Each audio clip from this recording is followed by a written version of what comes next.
This is music, and this is a haul, maybe with a bootleg or two in it.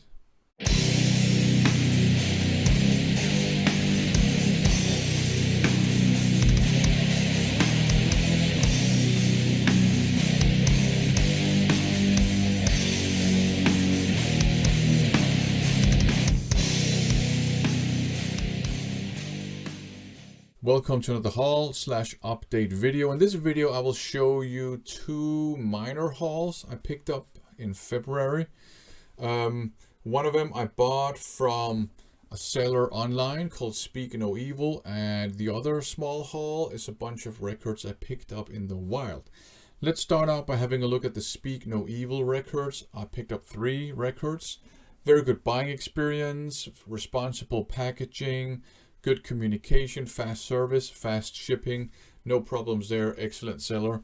So the first album is some Danish hard rock, Disneyland After Dark, No Fuel Left the Pilgrims. I have this one on CD already.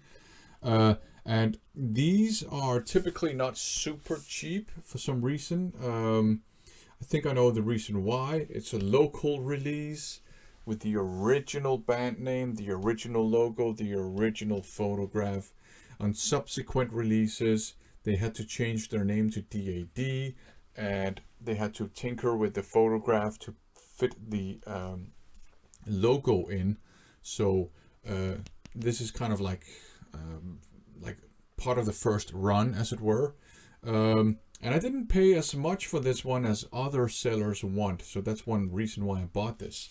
The other reason is it's good, fun, hard rock with lots of catchy melodies and a little bit of humor, a little bit of traditional metal, and a little bit of glam metal as well. Good stuff. Up next, very melodic hard rock, Shooting Stars, Silent Scream. This is almost more like AOR classic rock than all-out hard rock, but it's very enjoyable. So there you go. And the last record I bought from SpeakNoEvil is Goddess of Love by Tormentor. This is a Mausoleum Records release, and that means that I'll pick it up automatically. Whenever I come across a Mausoleum Records release that I don't already have, I'll grab it. That's kind of a rule I have. Traditional heavy metal with a bit of hard rock. So there you go. Okay, the next haul that I picked up in the wild, I bought that in Aalborg, which is a city in northern Jutland. I was there to attend a meeting, and I just found myself having a couple of hours to do some record shopping. So I decided to go and check out a store called Læsehesten, which means the reading horse. That's kind of a slang expression for a person that reads a lot. And it's kind of a, I would say, a second-hand media store. They do have some non-second-hand things too, but they have books, they have magazines, they have CDs, they have records, they have different types of computer games. They even have toys, they have board games and stuff like that. And they have records, and it's a very, very cool shop. You have to experience it. It's kind of like divided into small compartments, and you have books and comic books and computer games and all sorts of things everywhere. And it seems that some of the compartments have kind of themes, and some of them are just pretty much everything goes. And the records are kind of spread out over the entire shop. There is a compartment for jazz records and cheap records and Danish records, but the rest seem to be spread out over the shop, so it can be a bit overwhelming. So it's a shop you need more than a couple of hours to explore it, but I still had lots of fun flipping through the records, and I had decided I want to pick up something from this record store. Even if they don't have music I like, I'll pick up something for someone else. But I managed to find a couple of bootlegs and some secondhand albums as well. So I found an unofficial repressing of the Australian version of High Voltage by AC/DC. And normally I'm not really into collecting bootlegs or anything like that, but you don't come across the original pressings of the Australian version of high voltage. And I know there's some official reissues as well. You don't come across them that often either up here. So I decided to make an exception and pick this one up. I don't know what they sound like. I haven't checked it out yet. If they sound good, I'll listen to them. If they don't sound good, I will probably use them for decoration or something like that. And I say them because I also picked up this bootleg version, unofficial reissue of Dirty Deeds Done Dirt Cheap, which is one of my favorite Bon Scott era albums. So same story. If it doesn't sound good, I will use it for, I don't know, decorating my music room or whatever. The next one is kind of interesting. Fatal Portrait by King Diamond. And I actually thought I was picking up a bootleg because it looked very bootleggy and, you know, like a bare bones bootleg.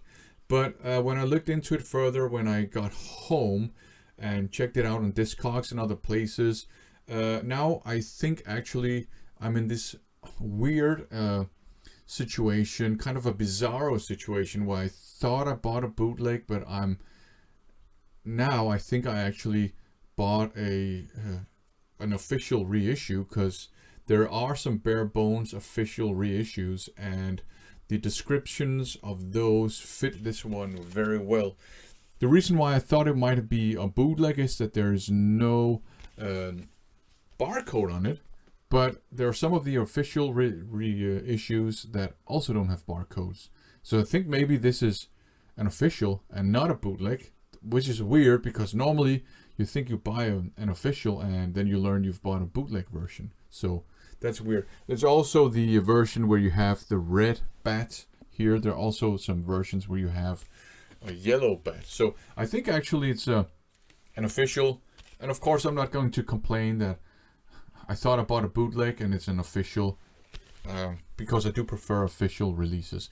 The next one is unofficial, and it's Mercyful Fate, Open the Tombs, Rare Demos, 81 to 82.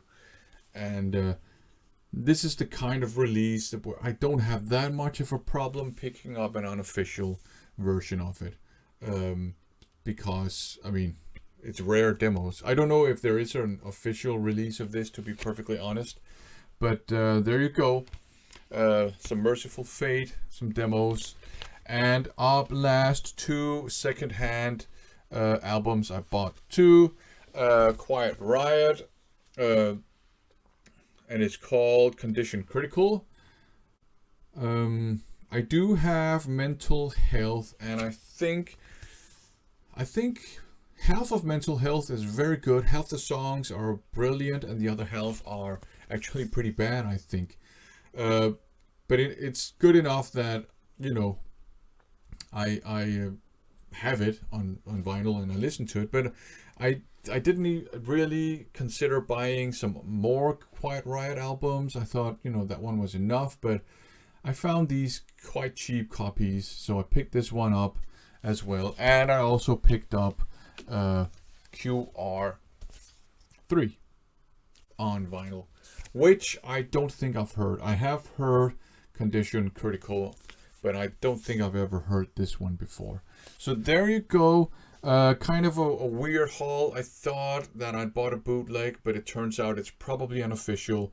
A weird situation, the exact opposite of what people normally experience. But yeah, SpeakNoEvil, a great seller. I will buy from them again. I have bought from them before. And Læsehesten is just a place you need to experience.